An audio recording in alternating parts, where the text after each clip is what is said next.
ഇന്ന് ഞാൻ പാസ്തയാണ് ഉണ്ടാക്കുന്നത്. അതിന് ഓയിലും ഉപ്പും ചേർത്തിട്ട് 10 മിനിറ്റ് നമുക്ക് വേവിച്ചിട്ടെടുക്കാം. പിന്നെ ഒരു പാനിലേക്ക് കുറച്ച് ബട്ടറും വെജിറ്റബിളും ഇട്ടിട്ട് ജസ്റ്റ് ഒന്ന് ഫ്രൈ ആയിട്ട് എടുക്കാം. ഞാനിവിടെ ക്യാരറ്റും ക്യാപ്സിക്കും ഉള്ളിയാണ് എടുത്തിട്ടുള്ളത്. അതൊരു 5 മിനിറ്റ് ഫ്രൈ ആക്കിയിട്ട് അത് മാറ്റിയിട്ട് വെക്കാം. അതേ പാനിലേക്ക് 2 ടേബിൾ സ്പൂൺ ബട്ടറും 2 ടേബിൾ സ്പൂൺ മൈദയും ചേർത്തിട്ട് നന്നായിട്ട് ഫ്രൈ ആക്കിയിട്ട് എടുക്കാം. ഒരു 5-10 മിനിറ്റ് ലോ ഫ്ലെയിമിലിട്ടിട്ട് ഫ്രൈ ആക്കണം. ഫസ്റ്റ് ടൈം ചാനൽ കാണുന്നവർ സബ്സ്ക്രൈബ് ആക്കിയത്. പിന്നെ നമുക്കിതിനെ നല്ലോണം ഫ്രൈ ആക്കിയിട്ട് ഇതിലേക്ക് നമുക്ക് പാൽ ചേർക്കാം. ഞാനിവിടെ 1/2 ലിറ്റർ പാലെടുത്തിട്ടുണ്ട്.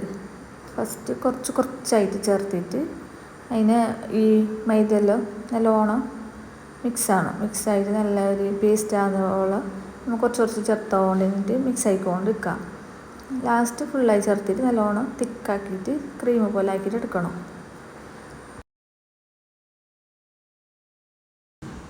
ഇതിപ്പോൾ നല്ല ക്രീമായിട്ട് ഇങ്ങനെ വരും. ഇങ്ങനെ ആക്കാൻ കുറച്ച് സമയം എടുക്കുന്നു. നല്ല ചെറിയ തീയിൽ വെച്ചിട്ട് നമ്മൾ അങ്ങനെ ആക്കണം. എന്നിട്ട് ഇതിലേക്ക് ഞാൻ വെളുത്തുള്ളി, പിന്നെ നേരത്തെ നമ്മൾ ഫ്രൈ ആക്കി വെച്ച വെജിറ്റബിൾ, പിന്നെ ചില്ലി ഫ്ലേക്സും കുരുമുളക് പൊടിയും ആവശ്യത്തിന് ഉപ്പും ചേർത്തിട്ട് നല്ലോണം മിക്സ് ആക്കിയിട്ട് എടുക്കണം. ഉപ്പ് വേണമെങ്കിൽ മാത്രം ഇട്ടങ്ങ് മതി. വേവിച്ചിട്ട് വെച്ചിട്ടുള്ള നമ്മൾ പാസ്തയിൽ നല്ലോണം ഉപ്പുണ്ടെങ്കിൽ ഇതിലേക്ക് ഇടണമെന്നില്ല. ഇനി നമ്മൾ ഇത് നല്ലോണം മിക്സ് ആക്കിയിട്ട് ഇതിലേക്ക് ചീസ് ചേർക്കുന്നുണ്ട്. ഞാൻ 2 സ്ലൈസാണ് ചീസ് ചേർക്കുന്നത്. അത് കൂട്ടിയിട്ട് നമുക്ക് നല്ലോണം മിക്സ് ആക്കിയിട്ട് വേവിച്ചിട്ട് വെച്ചിട്ടുള്ള നമ്മൾ പാസ്ത ചേർക്കാം.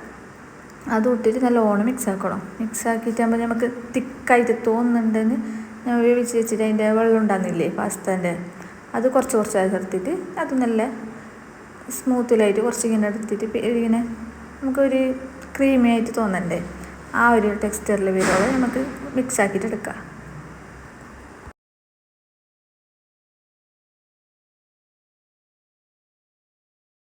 ഞാനിപ്പോൾ കുറച്ച് അതിന് വെള്ളം ഒഴിച്ചിട്ട് മിക്സ് ആക്കിയിട്ട് എടുത്തിന്. ഇനി ഇതിലേക്ക് ഞാൻ കുറച്ച് ചില്ലി ഫ്ലേക്സും പെപ്പർ പൗഡറും ഇടുന്നത്. എരിവ് വേണവർക്ക്, എരിവ് വേണ്ടാത്തവർ അത്ര ഇടണമെന്നില്ല. കുറച്ച് സ്പൈസി ആയി നല്ല ഉണ്ടാകുന്നത് അതിനോട് ഞാൻ കുറച്ചും കൂടി ഇടുന്നുണ്ട്. ഇനി നമുക്ക് ഫുള്ള് മിക്സ് ആക്കിയിട്ട് നമുക്ക് ചൂടോടെ കഴിക്കാം.